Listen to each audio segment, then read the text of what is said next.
Hey dreamers, Bryce here, and I don't know what my favorite Metallica song is. Is it Hit the Lights? I don't know, let's find out. Cue the intro. So give it to me now! For the best Metallica song!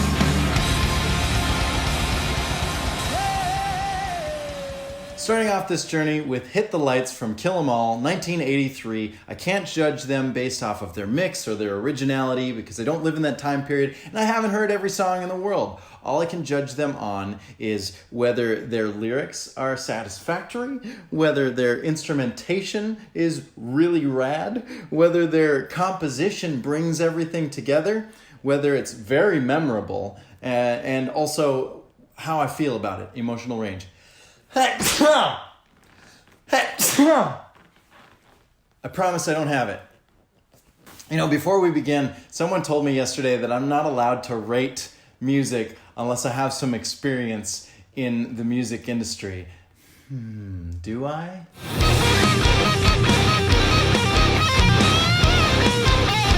I think I'm qualified for this one. Anywho, let's get right into it. Kill 'Em All. Here we go. Turn it up.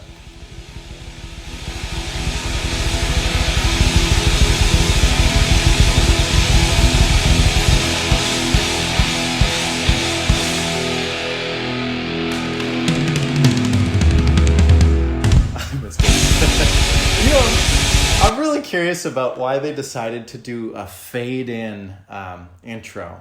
Metallica, like, imagine this is the first time you're hearing them, right? You got 10 seconds. You got 10 seconds to figure out if you like it or if you don't. They're just doing a trash can ending. Some songs end with the brrr. They're doing that, but it's at the beginning of the song. So I guess points for flipping the script a little bit, but at the same time, it's such a not shocker of a beginning. It's kind of an easing in. And I don't know if I was hearing this for the first time, if I would be leaning in or if I'd be like, nothing here. I wonder how much different it would be if they started with the main riff.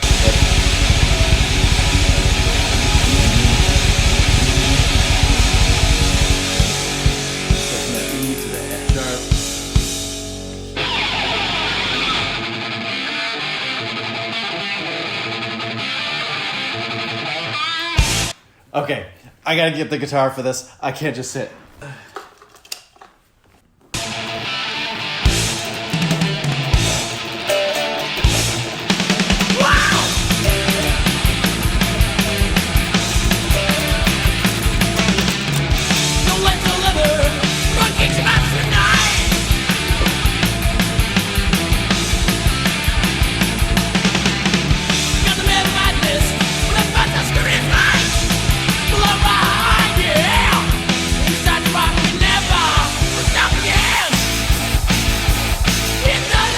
Okay, I gotta stop it again.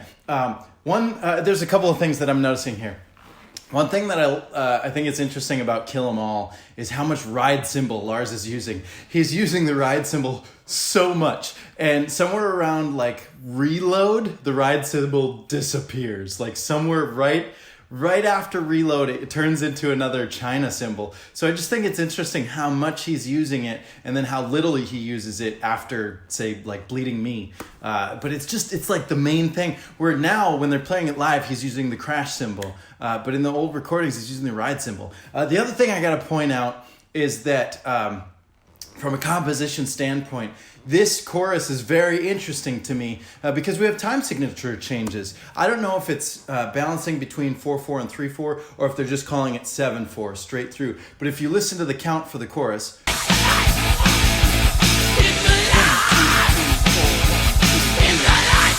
yeah. We'll do it on the next chorus.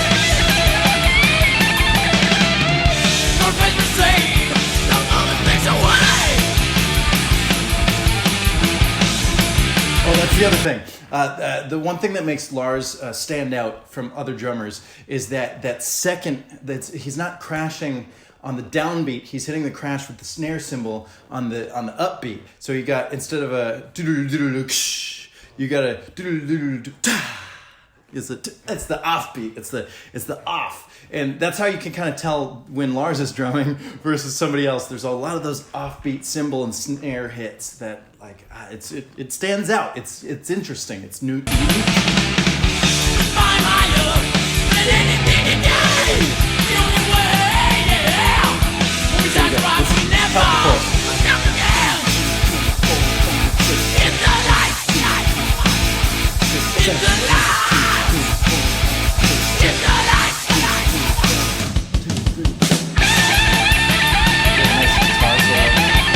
You're always going to get points from me if you are using unique time signatures. So put a 7/4 in that chorus, you get some points.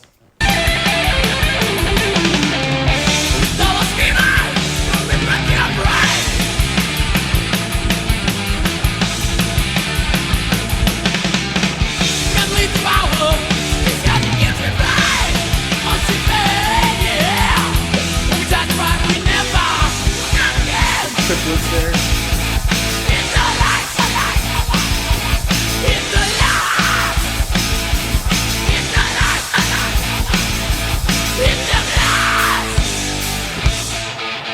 Okay, great.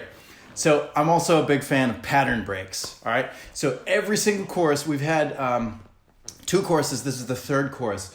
The first 2 choruses, excuse me, they all end with a hit the lights, da, da, da, da, da, da, drum fill, right? Instead of that drum fill, they add one more hit the lights, and it's got held out, the lights down.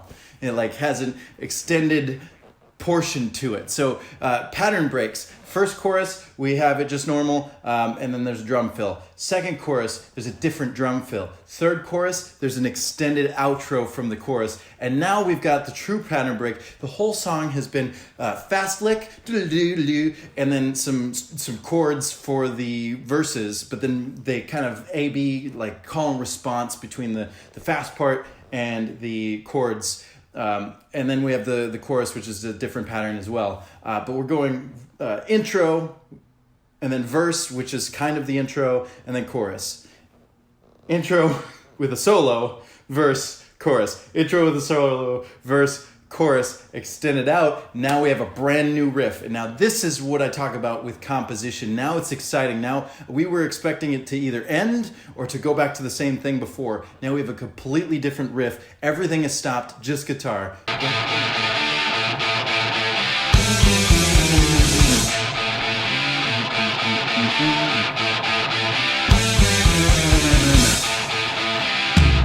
got some change pattern break.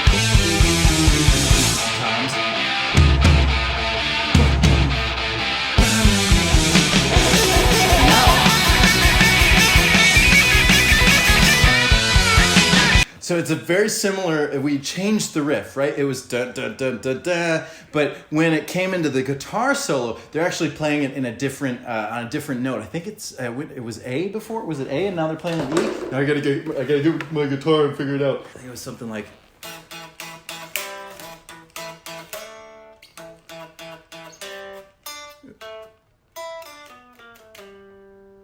Something like that, and now they're going, I think they're down an E. Or G? I don't know. I haven't learned this part of the song. Never got this far. I only really learned the main riff. Let's continue. I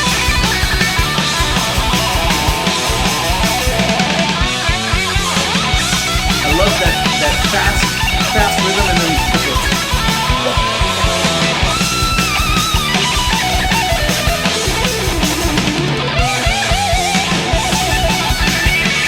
I'm gonna break that.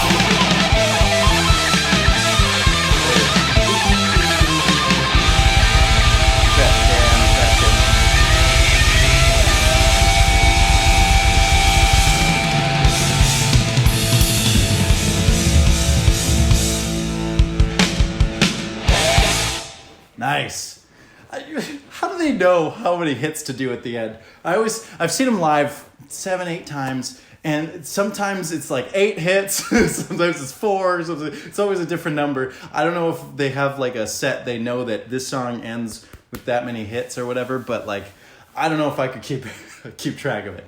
Wow, what a high energy song. It's so much fun, so fast, lots of stuff going on. Let's talk about the numbers. Lyrics. Is the song lyrically good? I'm going to just go ahead and say, I apologize to all you metal fans out there, but you're going to have to give your own grade to this. My grade, lyrically, not much going on in this song. This song is very machismo, like, we rock and we're the best and we're gonna kick your ass tonight, right? We're gonna metal militia is a different song. We're gonna kick your ass with metal and it's gonna rip right through your brain and if you're into that thing, great. Give this a 4. I'm not into that thing. The lyrics don't really say much for me. I feel like this has a very lyrically, it's like a, hey, look what we could, look how great we are. Trust me. Hey, we're great. Believe me, we're great. Believe me, we're great. And I don't know, when people do that, it's kind of off-putting to me. I'm not a big fan of that. I want you to prove it to me without without feeling like you have to prove it to me. So when your whole song is about, hey, we're really awesome, and it's also the first song that I'm hearing of you, I'm probably going to turn away. I mean, admittedly, if I heard this for the first time, I'd probably be like, these dudes can play, right? But we're not talking about playing right now. We're talking about lyrically. As far as lyrics go, I'm giving it a 1. Let's talk about instrumentation. Holy moly. I think that this song is super fast. It's super fun.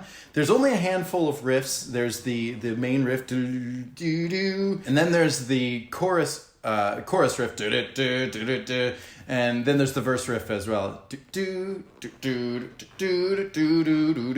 and then there is the whole outro, the bridge section and outro, which is kind of alludes to the main riff, but it's different enough, and there's those cool triplet parts. So there's really only a couple of guitar parts. There's also the guitar solo, which is very... you could tell very much so that these 18, 19, 20-year-olds were really trying to show off their skills. They're really good at guitar, and they wanted to show everyone how good they were. And so it's very show-offy from an instrumentation point perspective. I think it's very good, but I don't know, there's kind of for me, there's a difference between being good at your instrument and also and showing off. And I think those two things sometimes collide in metal. Some people get so interested in showing off their skills that they forget to do something that's actually interesting. From an instrumentation point, I think this one ticks all the boxes. I'm going to give it, you know what? I'm a positive Pete. I'm going to give it a 3. Let's give it a 3. Composition. How does it stack up as a whole unit? I think it's interesting that they start with the trash can ending as the intro. It's weird having the fade in, so I don't know. I feel like I want them to punch me, grab me right away from the top. I like intros that really grab you from the beginning of considering that this is the first song on the album. And other tracks on the album, it's okay if they fade in or they come in a little slower. But for the first song, I want to have my attention grabbed right away. What is this unique thing? I know that they like to play the Ecstasy of Gold live to kind of get you in the mood, like there's this orchestra, ooh, what's coming? But I don't think the trash can intro does it for me. I love the triplets in the solo at the end. I love the change-ups between the offbeats in the verse. I think it's fast, it's fun, but all things considered, it's just verse, chorus, verse, chorus, verse, chorus, outro. And there's really, that means there's 3 parts. There's a verse, there's a chorus, and there's an outro. And the main riff is kind of just the verse. So really only 3 parts of the song. Compositionally, no. But it does change up. When you get past that third chorus, there's that change, and now it's interesting again. I kind of bounce back and forth. So because it's nothing really new, but it's also kind of interesting, But they got that 7/4 in the chorus. This is really hard, and everybody's gonna hate my decision because I can't really find myself leaning either way, and I know that they have so much better in their catalog. I'm just gonna do a safe 2. A safe 2. All right, now we're getting into memorability. Is the song memorable? Does it stick with you? And my answer, shortly, is yes. While their lyrics aren't super interesting, using "hit the lights" as the entire chorus, that's the whole thing. Hit the lights. 3 words that is very easy to remember, and it repeats over and over and over. That repetition sticks in your head to where at the concert, if you're hearing this for the first time and they go, "hit the lights," and then they do it again, "hit the lights," you're going to be singing by the 3rd time. You already know what's coming. And then by the 2nd chorus, you've got it memorized. By the 3rd chorus, you're really into it. That main riff, that fast guitar is so catchy, and it loops over and over and over throughout the song. If it was a bad riff, it would suck to hear it over and over and over again. But this is a really cool riff, and it gets me energized, and it changes enough that it's, with the solos and stuff, that it's familiar and fun. I think from a memorability standpoint, you know what? This song really stands out. I want to give it a 4. Oh, should I give it a 4? We'll give it a 4. 4 for memorability. Emotional response. How did the song make me feel? Well, I guess there was a roller coaster of emotions because it started with that slow kind of intro. Then it was really fast, and then there's that break. But I guess the roller coaster of emotions was mostly just... So maybe not so much of a roller coaster, but like a speedy, it's that one roller coaster that just zips you at like 400 miles an hour and goes up 400 feet and it comes down and it's just over. It's just fast, fun, energetic. I'm hyped up. I'm jazzed. I want to rock. I want to listen to some more music. I'm ready to jam. It ripped right through my veins. It ripped right through my veins and got into my brain and caused me oh sweet pain. But instead of pain, it was pleasure. So I feel good. I'm going to give this a 4. 4 for emotional response. I feel good. I'm like, let's do this. Yeah. So the grand total, all points combined, is, drum roll please, 14 points for Hit the Lights. All right. If you think that this deserved a higher point or a lower point, then you tell me that in the comments. What is your tally based on my criteria? How do you feel like this song matches up? Let me know in the comments below and hit subscribe to check in tomorrow for the 4 Horsemen. See you next time.